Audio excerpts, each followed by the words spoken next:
Adilah pada kami tak bodoh, meski memang kami tak pandai. Tapi kami berjanji akan tetap mengkritik sesuai isi hati.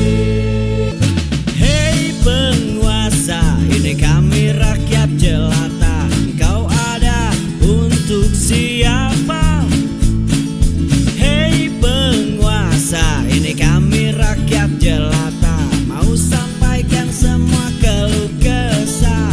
Bekerjalah dengan hati, pakai empati. Jangan banyak intrik, apalagi bikin taktik.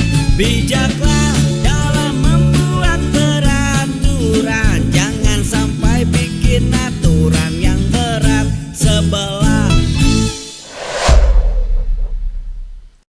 Pertalite, Pertamax, Solar, udah sering denger lah ya. Tapi pernah denger gak sih bensin minyak kelapa sawit? Aku juga baru denger sekarang sih. Nah, mahasiswa Institut Teknologi Bandung menciptakan sebuah terobosan baru. Bekerja sama dengan BPD PKS, Badan Pengelola Dana Perkebunan Kelapa Sawit, Pusat Rekayasa Katalis ITB berhasil mengembangkan unit percontohan produksi bensin biohidrokarbon dengan bahan baku dasar minyak kelapa sawit. Bensin sawit atau yang kita persingkat aja jadi Bensa telah diuji coba di workshop PT Pura Engineering Kudus, Jawa Tengah, dan telah dinyatakan bahwa Bensa dapat bekerja dengan baik sebagai bahan bakar kendaraan bermotor. Dan telah dinyatakan bahwa Bensa dapat bekerja dengan baik sebagai bahan bakar kendaraan bermotor. Berita ini bisa menjadi sebuah terobosan besar karena Indonesia merupakan negara dengan penghasil sawit terbesar di dunia yang saat ini sudah memproduksi 49 juta ton CPO per tahun.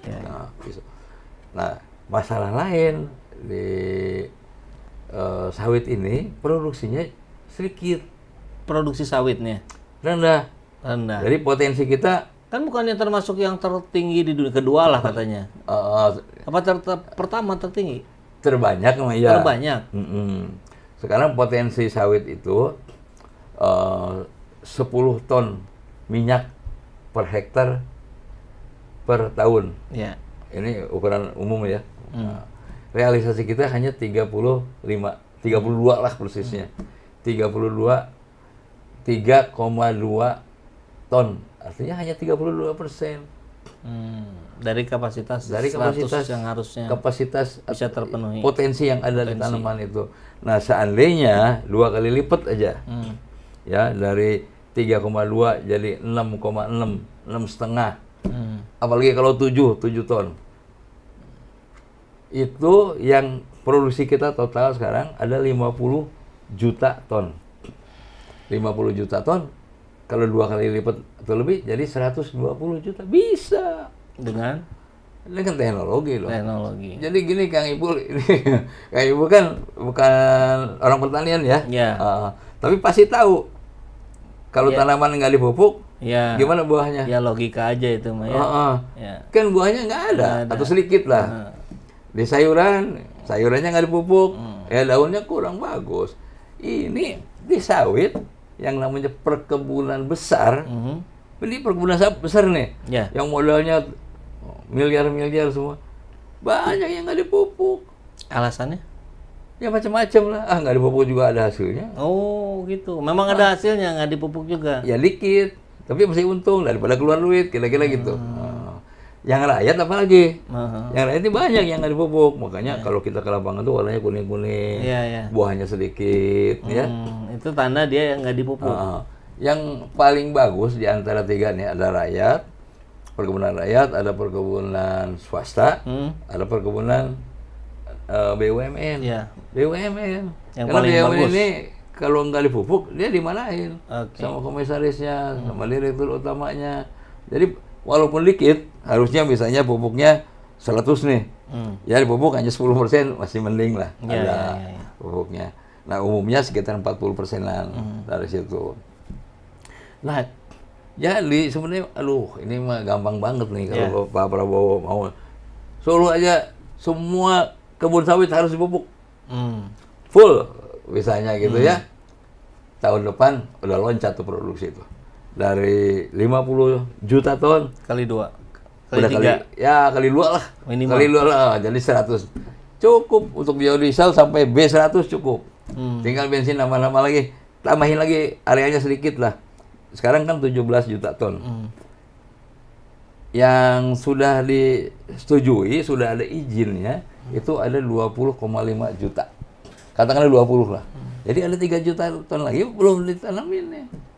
Karena dengan alasan nggak punya duit dan sebagainya dan sebagainya. Ini udah, kalau enggak serahin ke BUMN, suruh tanemin.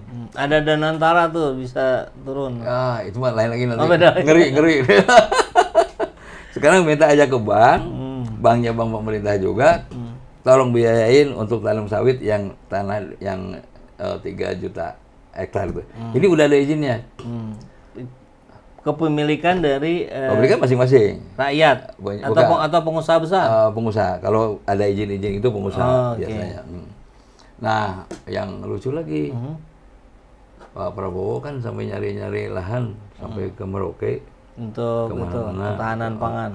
Food estate. Padahal di Indonesia nih ada 20 juta Lahan. hektar terlantar Di daerah di seluruh tersebar di seluruh Indonesia. Ini menurut BPN. Artinya termasuk di Jawa itu ya. Termasuk di Jawa. Di Jawa juga banyak. Di Jawa Barat nih, tempat kita ini ada 700.000 hektar nganggur. Oh. Dia bayar PBB-nya murah. Padahal kalau paksa aja, pokoknya PBB sekarang 10 kali lipat. Kalau lahannya tidur. Kalau lahan tidur. Tapi kalau di lahannya Bangun. Menghasilkan sesuatu, Iya. 50% bayarnya. Seneng lah rakyat ini. Iya. Ini kan enggak itu. Kemudian kehutanan. Juli Antoni itu pernah ngomong, Iya. kehutanan ada 20 juta hektar lagi. Jadi artinya ada 40 juta yang bisa tanam. Kalau ini semua ditanemin, wah udahlah. Pengen beli pesawat apa Pak Prabowo ada di sini. Duitnya ada. Apalagi kalau kita lihat ke tambang nih. Tambang nggak pernah dipajak, bukan pajak, nggak pernah bayar royalti. Kalau minyak ya Pak, itu dari Caltex nih misalnya, atau dari Shell, atau dari mana, itu bayar royalti loh. 85% untuk negara, mereka hanya 15%. Nah kalau tambang, loss aja. Waduh. Terus perkebunan, ada juga punya asing, loss aja. Gitu. Nah, ini yang harus dibenahin ya. Nah ini duit melulu itu. Ya. Jadi nggak usah. Jangan dulu ke Antartika nyarinya Pak. Nggak usah, ini aja dulu. Di antar kita aja. Jadi bukan main nih Pak Prabowo, bisa Indonesia jadi kaya kalau memang mau mikir. Tapi kalau nggak mau mikir ya pajak aja taikin. Dari 11 jadi 12, nanti naik lagi jadi 13 gitu aja. Itu kan kita belajar bodoh tuh jadinya ya. Dan tentu kan kita juga meyakini sebetulnya bahwa di lingkaran Pak Prabowo ini kan pasti orang-orang hebat, orang-orang pintar, orang-orang berdedikasi tinggi gitu kan. Maunya kita. Harapannya begitu gitu. Nah tapi kenyataannya kan banyak indikasi yang kok aneh-aneh segala macam. Nah mungkin sebagai penutup dari diskusi kita Pak Memet, kira-kira apa saran-saran untuk Pak Prabowo? Ya pertama, kalau mau mengurangi impor minyak, sawit dipupuk dulu, dikasih pupuk subsidi lah. Oke. Jadi, nah ini lucunya kalau di sawit nih, dipupuk katakanlah di subsidi 100 triliun.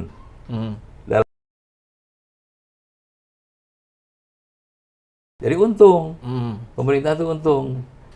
Yang 200 triliun masuk kas negara loh. Ya. Itu jadi yang 100 keluar dari kas negara, yang 200, jadi hitung-hitungan kalau bulan Januari ini kita ngasih uang 100, bulan Desember atau Januari akan datang masuk lagi. Ya. Itu yang kedua ya. Yang pertama, nah jadi dengan adanya sawit ini bukan ekspor yang ditinggiin.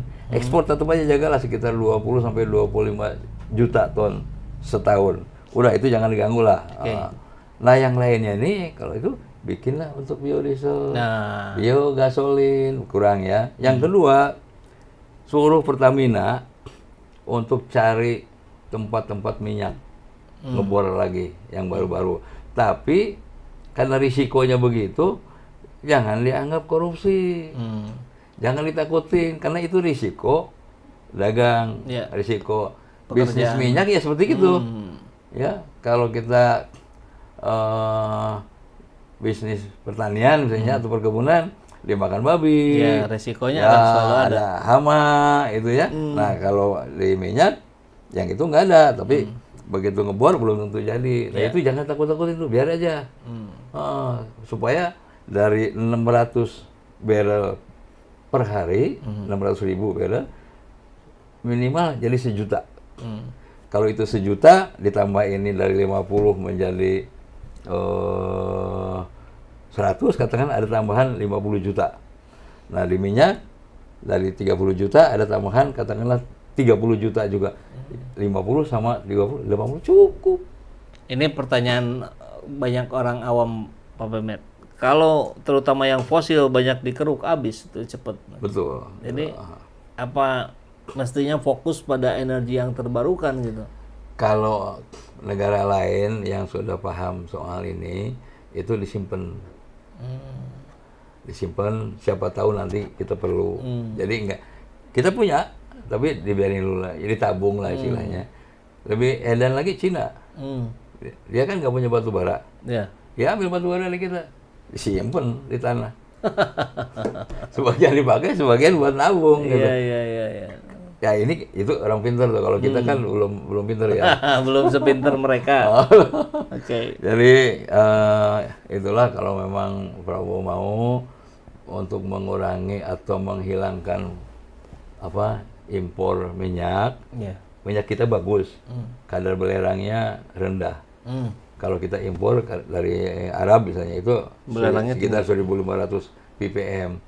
Jadi sayang kan, lebih bagus pakai aja punya kita yang bagus. Nah ini yang dari Kejaksaan kemarin ada gejala yang punya kita diekspor harganya rendah, kita impor harganya tinggi, ya tekor lah. Nah ini salah. Harusnya kalau yang diimpor kita ekspor harganya tinggi, ini lebih rendah, ada selisih.